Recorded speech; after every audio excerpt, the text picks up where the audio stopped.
અનાજ દળે સુપરફાઇન, ગરગંટી તો માઇક્રોફાઇન। નમસ્કાર, ન્યૂઝ 18 ગુજરાતીમાં આપનું સ્વાગત છે। હું છું આપની સાથે સંધ્યા અને વાત કરીશું ભાજપની ત્રીજી યાદીની।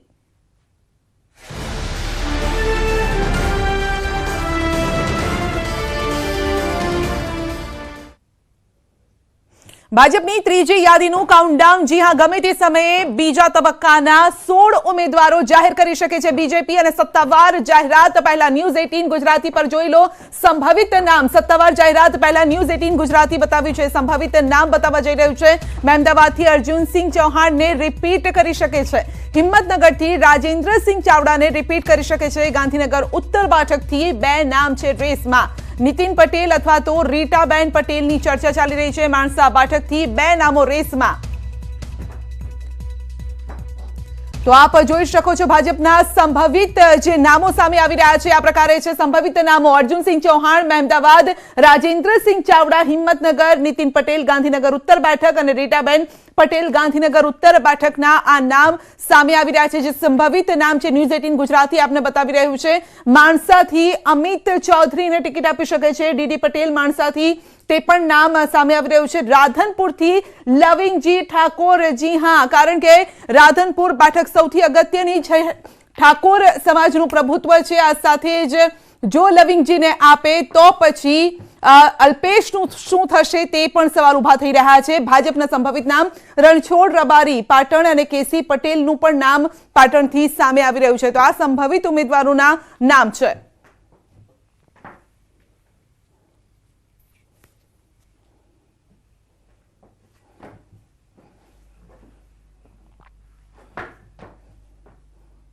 અને હવે વાત કરીશું કોંગ્રેસની યાદી વિશે।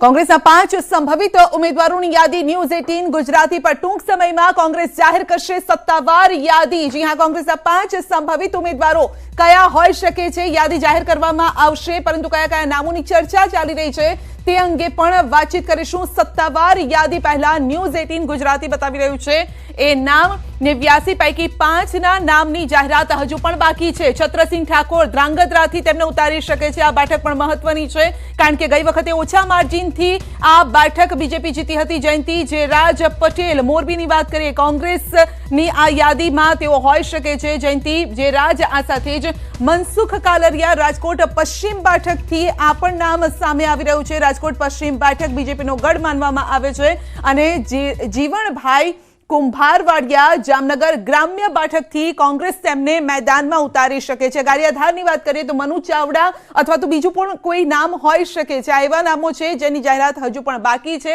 પરંતુ એક્સક્લુઝિવ માહિતી ન્યૂઝ 18 ગુજરાતી આપી રહ્યું છે કે આ નામ હોઈ શકે છે કોંગ્રેસની યાદીમાં।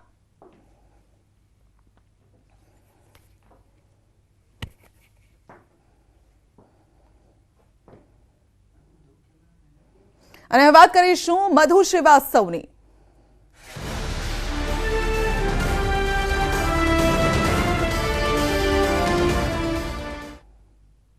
મધુ શ્રીવાસ્તવનું ભાજપમાંથી રાજીનામું, જી હા, ભાજપના તમામ પદ પરથી કાર્યકર્તાઓ સાથે રાજીનામું આપ્યું છે મધુ શ્રીવાસ્તવ। ટિકિટ ન મળતા નારાજ હતા। પહેલા તેમણે એમ કહ્યું હતું કે હું મારી ટિકિટ મારી પત્નીને અપાવીશ, પરંતુ પરિવારના કોઈ સભ્યને ટિકિટ નથી આપવાની, તે બીજેપીનો નિયમ હતો અને તેના આધારે જ બાદમાં તેમનું પણ પત્તું કપાઈ ગયું। વડોદરામાં મધુ શ્રીવાસ્તવનું ભાજપમાંથી રાજીનામું અને બળવો કરવાના તે મૂડમાં છે। જોવાનું રહેશે કે અપક્ષથી ઉમેદવારી નોંધાવે છે કે નહીં, તે પણ જોવાનું રહેશે। તો 8000 શિવસેનાના કાર્યકર્તાઓ પણ શ્રીવાસ્તવના સમર્થનમાં છે। ટિકિટ ન મળતા નારાજ હતા મધુ શ્રીવાસ્તવના આખરે બીજેપીના તમામ પદ પરથી તેમણે રાજીનામું આપી દીધું છે, ભાજપમાંથી રાજીનામું આપી દીધું છે। હવે જોવાનું રહેશે કે તેઓ શું કરશે। વાઘોડિયાના ધારાસભ્ય 6 ટર્મથી તેઓ જીતતા આવ્યા છે, એક હથ્થું શાસન તેઓ ચલાવતા આવ્યા છે। તો વડોદરાની વાઘોડિયા સીટ, ત્યાં બીજા ઉમેદવારને ભાજપે ઉભા રાખ્યા અને જેના કારણે જ આખરે તેઓ નારાજ થયા અને રાજીનામું આપી દીધું। મધુ શ્રીવાસ્તવ અપક્ષ લડી શકે છે ચૂંટણી તો કાર્યકર્તા નક્કી કરશે તે પ્રમાણે નિર્ણય કરશે તેવું શ્રીવાસ્તવનું કહેવું છે। મધુ શ્રીવાસ્તવને શિવસેનાનો ટેકો છે। 8,000 શિવસેનાના કાર્યકરો શ્રીવાસ્તવના સમર્થનમાં ટિકિટ ન મળતા નારાજ હતા। મધુ શ્રીવાસ્તવનો હર્ષ સંઘવીને વળતો જવાબ છે, મેં આજ સુધી 1 રૂપિયાનો ભ્રષ્ટાચાર નથી કર્યો। વાઘોડિયાના ધારાસભ્ય રહી ચૂક્યા છે મધુ શ્રીવાસ્તવ, હાલના ધારાસભ્ય પણ, જો કે હવે ભાજપમાંથી રાજીનામું આપ્યું છે। સર્વે કાર્યકર્તા સાથે હું ધારાસભ્યની પત્ની અને ભારતીય જનતા પાર્ટીના સભ્યપદ પરથી રાજીનામું સુપ્રત કરું છું। આજે હું ભારતીય જનતા પાર્ટીને રામ રામ કરું છું। જય શ્રી રામ। કાર્યકર્તાઓ જે વાઘોડિયા તાલુકાના, વડોદરા તાલુકાના જે કહેશે એ પ્રમાણે એમને આગળ વધવાનું ડિસિઝન લીધું છે। શિવસેનાના કાર્યકર્તાઓએ મધુભાઈને સમર્થન આપ્યું છે। મધુભાઈએ કોઈ નક્કી નથી કર્યું કે કોઈ પાર્ટીમાં કશામાં જોડાઈએ।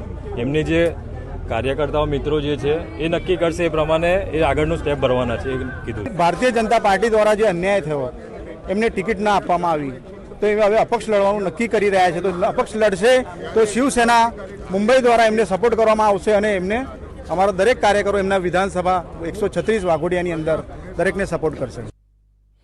તો મધુ શ્રીવાસ્તવ પર કોંગ્રેસ પ્રવક્તાનું નિવેદન છે, ભાજપના ઘણા નેતા કોંગ્રેસમાં આવવા માટે અમારા સંપર્કમાં છે। મધુ શ્રીવાસ્તવને કોંગ્રેસનો મળી શકે છે ટેકો। દાગ વગરના નેતાઓને પાર્ટી સ્વીકારશે। વિના શરતે પાર્ટીમાં આવવા માંગતા લોકોને સ્વીકારવામાં આવશે તેવું કોંગ્રેસ કહી રહી છે।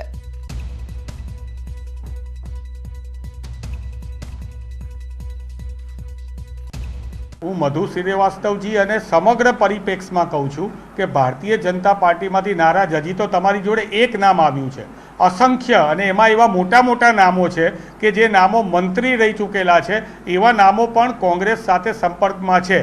પરંતુ કોંગ્રેસની વિચારધારા સાથે વિના શર્ત જો તેઓ આવતા હોય તો અમારા પ્રદેશ પ્રમુખ અને અમારું શીર્ષક નેતૃત્વ એની બાબતે વિચાર કરશે। ગીર સોમનાથ જિલ્લા કોંગ્રેસને પણ મોટો ઝટકો। કોડીનાર કોંગ્રેસ એમએલએ મોહનવાળાનું રાજીનામું। પૂર્વ એમએલએ ધીરસિંગ આરડે, જી હા, ગીર સોમનાથ જિલ્લાથી કોંગ્રેસને અહીંયા ઝટકો મળી રહ્યો છે। કોડીનાર કોંગ્રેસ એમએલએ મોહનવાળાએ રાજીનામું આપી દીધું છે, તો અહીંયા કોંગ્રેસની મુશ્કેલી વધી રહી છે। કોડીનારથી મોહનવાળાને ટિકિટ ન મળતા નારાજગી વ્યક્ત કરાઈ। કોંગ્રેસે મહેશ મકવાણાને કોડીનારથી આપી છે ટિકિટ અને જેનાથી જ રાજીનામું આપ્યું છે।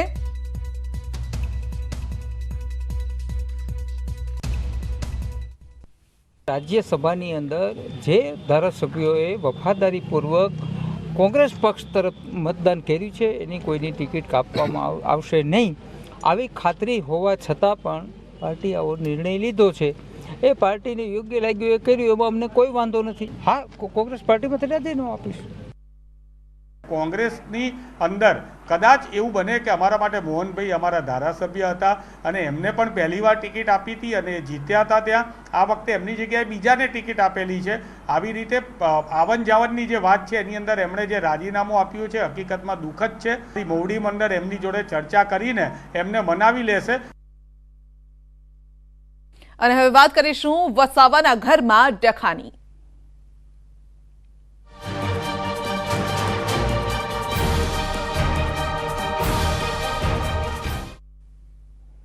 ગુજરાતના દબંગ નેતા ગણાતા છોટુ વસાવા સામે દીકરા મહેશ વસાવાએ મોરચો માંડ્યો છે। જી હા, આખી બીટીપી પાર્ટી હાઈજેક કરી લીધી હોય તેવું લાગી રહ્યું છે। ચૂંટણી પહેલા જ બીટીપીમાં ભારે ડખો, પુત્ર અને પિતા સામસામે આવી ગયા છે, કારણ કે નાકનો સવાલ છે, અહીંયા ટિકિટનો સવાલ છે, જીતનો સવાલ છે। એટલું જ નહીં, વસાવા પરિવારનો ઝઘડો પણ બહાર ખુલીને આવી ગયો છે। રાજકારણ ઘરની અંદર એટલી હદે ઘૂસી ગયું કે પિતા અને પુત્ર વચ્ચે ચૂંટણીને લઈને એકબીજા સામે જો મોરચો માંડી દીધો છે। જીવનભર ચૂંટણી લડવાની વાત કરતા છોટુભાઈએ આખરે પુત્રની જીદ સામે અપક્ષ ઉમેદવારી નોંધાવવાનું નક્કી કર્યું અને વર્તમાનમાં ભરૂચની ઝઘડિયા બેઠકને લઈને વસાવા પરિવારમાં તડા પડી ગયા છે।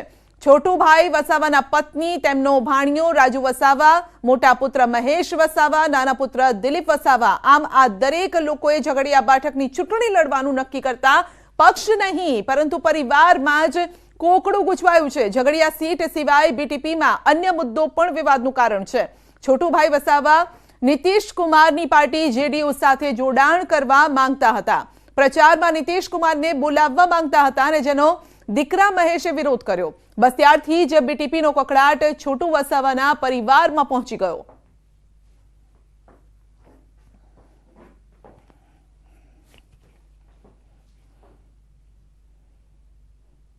અને હવે વાત કરીશું રિસાયેલા નેતાઓની.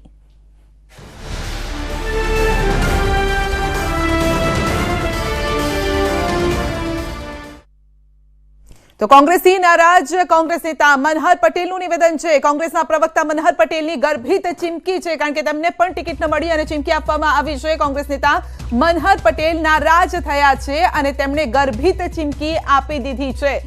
અને આ ચીમકી છે કે મને છોડાવાશે તો હું કોંગ્રેસ છોડી દઈશ. તો બોટાદની જનતા કહે તેમ હું કરીશ. મનહર પટેલનું કહેવું છે બોટાદથી હું સાચો ઉમેદવાર. પક્ષનો નિર્ણય સ્વીકાર્ય નથી. મનહર પટેલનું કહેવું છે મારી સાથે 2017નું પુનરાવર્તન થયું છે. કોંગ્રેસ પ્રવક્તા મનહર પટેલ નારાજ થયા છે. બોટાદથી ટિકિટ ન મળતા નારાજગી સામે આવી છે. બોટાદથી રમેશ મેરને અપાઈ છે ટિકિટ અને કોંગ્રેસમાં ટિકિટનું કકળાટ હજુ પણ યથાવત છે. જેમ જેમ ઉમેદવારોની જાહેરાત કરવામાં આવી તેમ તેમ ટિકિટ માટે ડખા પણ સામે આવ્યા છે.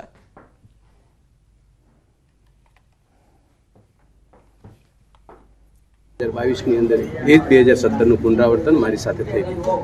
આને લઈ મેં ગેહલોત સાહેબને મારી વાત મૂકી.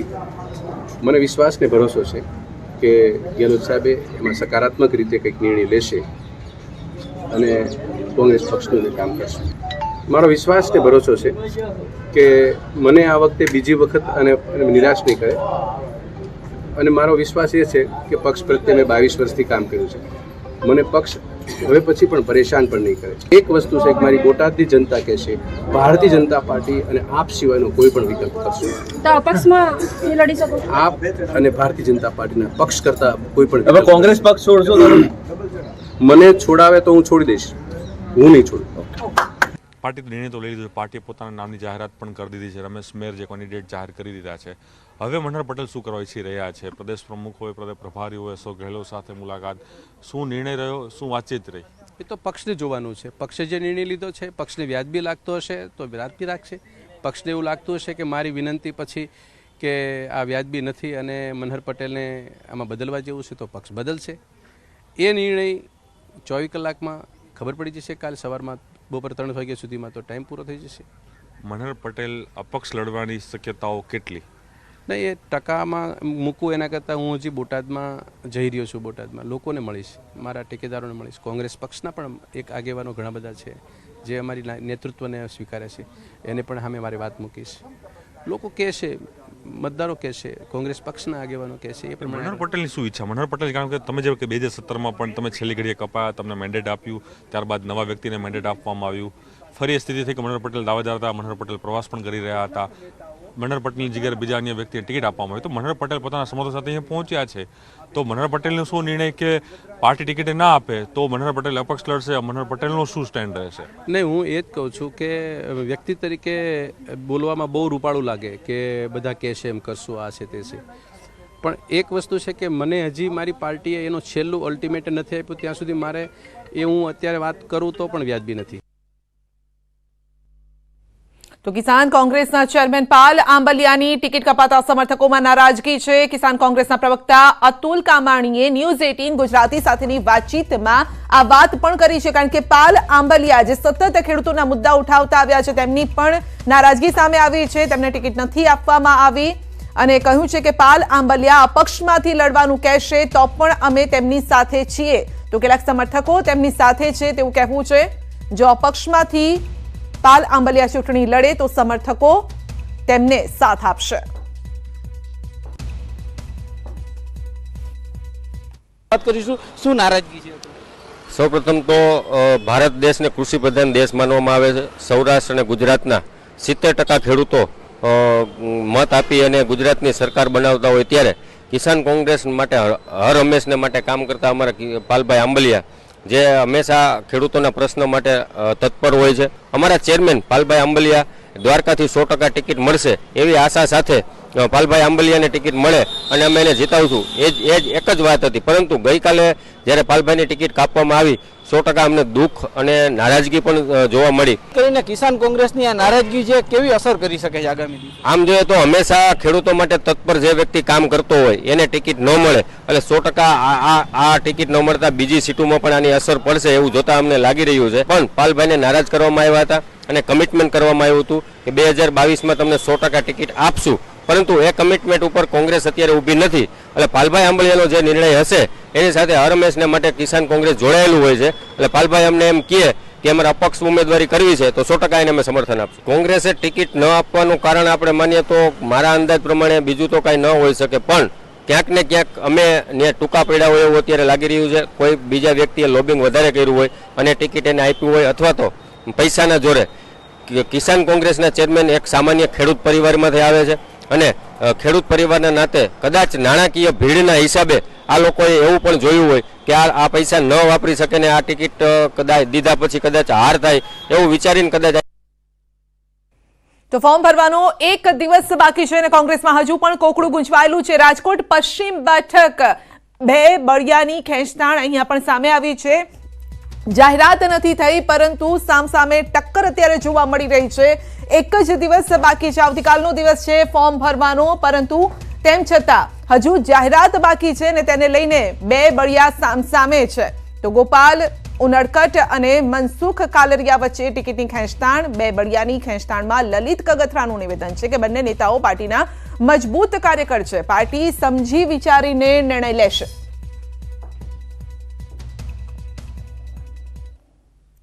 લાગણી એવી છે કે મનસુખલાલ પાસે વોટર બેઝ છે એટલે એને ટિકિટ આપવી જોઈએ એવું હું માનું છું. કોઈને પાર્ટી વિરુદ્ધ કોઈ પણ મૂવમેન્ટ કરવી ન જોઈએ. ટિકિટ છે એક હોય છે, માગવાવાળા 18 હોય છે. આવી સલાહ હું આપતો તો તેથી હું પણ અપક્ષ લડ્યો હતો, અત્યારે સલાહ આપું છું. એટલે ટિકિટ કપાય છે ત્યારે 100% ઝાટકો લાગે છે. પાર્ટીની ટિકિટ એ મહાન છે અને પાર્ટી એ મહાન છે, એટલે પાર્ટી સાથે રહેવું જોઈએ. તો ચૂંટણી પહેલા કચ્છના રાપર કોંગ્રેસમાં પણ ભડકો થયો છે. રાપરમાં 100 થી પણ વધુ કોંગ્રેસ કાર્યકરોના કેસરિયા વિરેન્દ્રસિંહ જાડેજાના સમર્થનમાં, જી હા, ભાજપમાં જોડાયા છે. જાડેજાએ કાર્યકરોને કેસરીયો ખેસ પહેરાવીને સ્વાગત કર્યું છે. રાપરમાં ભાજપ કોંગ્રેસ વચ્ચે જામશે ખરાખરીનો જંગ.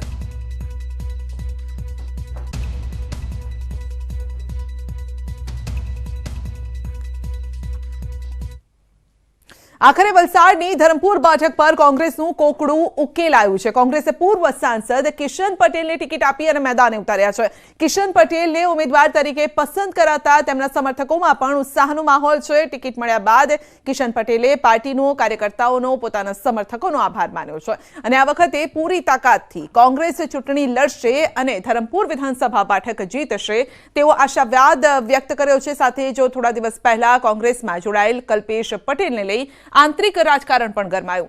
ટિકિટ નહીં મળતા તે અપક્ષ ઉમેદવારી કરવાના હોવાના અહેવાલ પણ વહેતા થયા. પાર્ટીનો ખૂબ આભાર માનું છું અને કાર્યકરોનો પણ આભાર માનું છું કે તેણે જબરજસ્ત સહકાર કરીને, સહયોગ કરીને મને ટિકિટ મેળવવા સુધીનો પ્રયત્ન કર્યો. કે અપક્ષ ઉમેદવારી કરી અને પોતાનું કોઈ ભવિષ્ય બગાડતું નથી, એટલે નફા નુકસાનનો તો કોઈ સવાલ જ આવતો નથી. એ ઉમેદવારી કરશે જ નહીં. વલસાડની ધરમપુર બેઠક પર કોંગ્રેસનું ધર્મ સંકટ દૂર થવાનું નામ જ નથી લઈ રહ્યું. જી હા, ધરમપુર બેઠક પર કિશન પટેલને કોંગ્રેસ ઉમેદવાર જાહેર કરતાની સાથે જ ફરી કોકડું ગુંચવાયું છે. કોંગ્રેસની ટિકિટના મજબૂત અને પ્રબળ દાવેદાર કલ્પેશ પટેલને ટિકિટ ન મળતા હવે તે અલગ જ મૂડમાં જોવા મળી રહ્યા છે અને પાર્ટીથી નારાજ કલ્પેશ પટેલ કાલે અપક્ષ ઉમેદવારી કરવા માટે જઈ રહ્યા છે અને સાથે જ કિશન પટેલનું નામ જાહેર કરી કોંગ્રેસ આ બેઠક 25,000થી વધુ મતથી ગુમાવશે તેવું નિવેદન આપ્યું છે. અને હવે જોવાનું રહ્યું કે આ આંતરિક ડખાના કારણે કોંગ્રેસને વિધાનસભાની ચૂંટણીમાં કેટલો ફટકો પડે છે. ધરમપુર 178 વિધાનસભા સીટ પર કિશન પટેલ કોઈ દિવસ જીતી શકે એવું સહેજ નહીં. માટે સમાજે મને કીધું છે, અન્ય સમાજે બી કીધું છે, તમામ લોકોની લાગણી છે કે કલ્પેશ પટેલ અપક્ષમાં ઉમેદવારી કરો. આવતીકાલે 10 વાગે બિરસા મુંડા સર્કલ પર ભેગા થઈ અને મોટી સંખ્યામાં ફોર્મ ભરવા માટે જઈશું.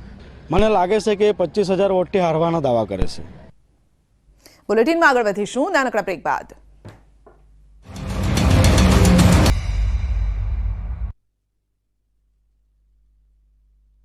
બ્રેક બાદ આપનું સ્વાગત છે. સમાચારમાં આગળ વધીએ, વાત કરીએ અમદાવાદથી. જી હા, CGSTના 2 અધિકારીની સીબીઆઈએ કરી છે ધરપકડ. CGST અંકલેશ્વર યુનિટના સુપ્રિન્ટેન્ડન્ટ અને આસિસ્ટન્ટ કમિશનરની કરી છે ધરપકડ.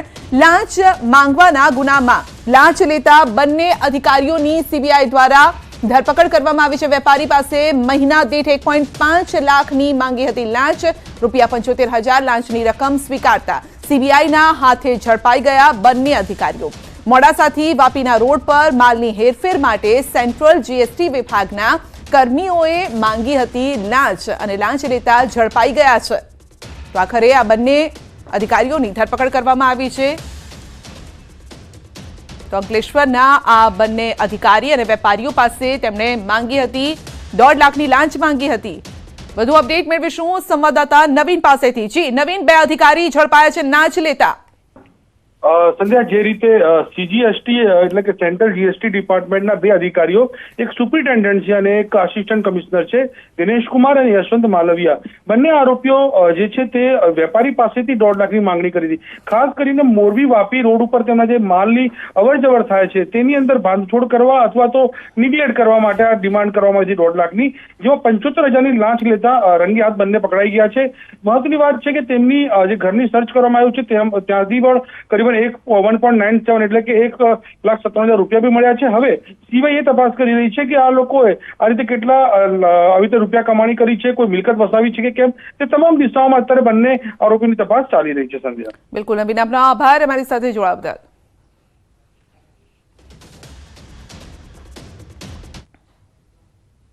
કેન્દ્રીય મંત્રી પુરુષોત્તમ રૂપાલા અને અર્જુન મુંડા આજે તાપીના પ્રવાસે આવ્યા છે અને ત્યારે ગુજરાત અભિયાન અંતર્ગત બંને નેતાઓ તાપીના આદિવાસી પ્રતિનિધિઓ સાથે સંવાદ કરી રહ્યા છે. કાર્યક્રમમાં જિલ્લા ભાજપના હોદ્દેદારો, આગેવાનો, મોટી સંખ્યામાં ભાજપના કાર્યકર્તાઓ પણ ઉપસ્થિત છે.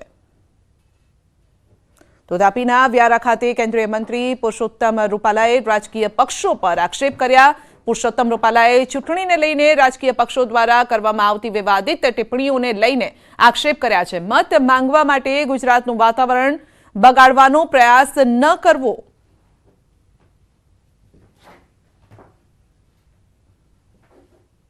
ચૂંટણીના સંદર્ભે જે કેટલાક પક્ષો દ્વારા ભારત સરકારની અને રાજ્યની બદનામી થાય, ગુજરાતની બદનામી થાય, એ પ્રકારની હલકી ભાષાનો પ્રયોગ કરવામાં આવે છે.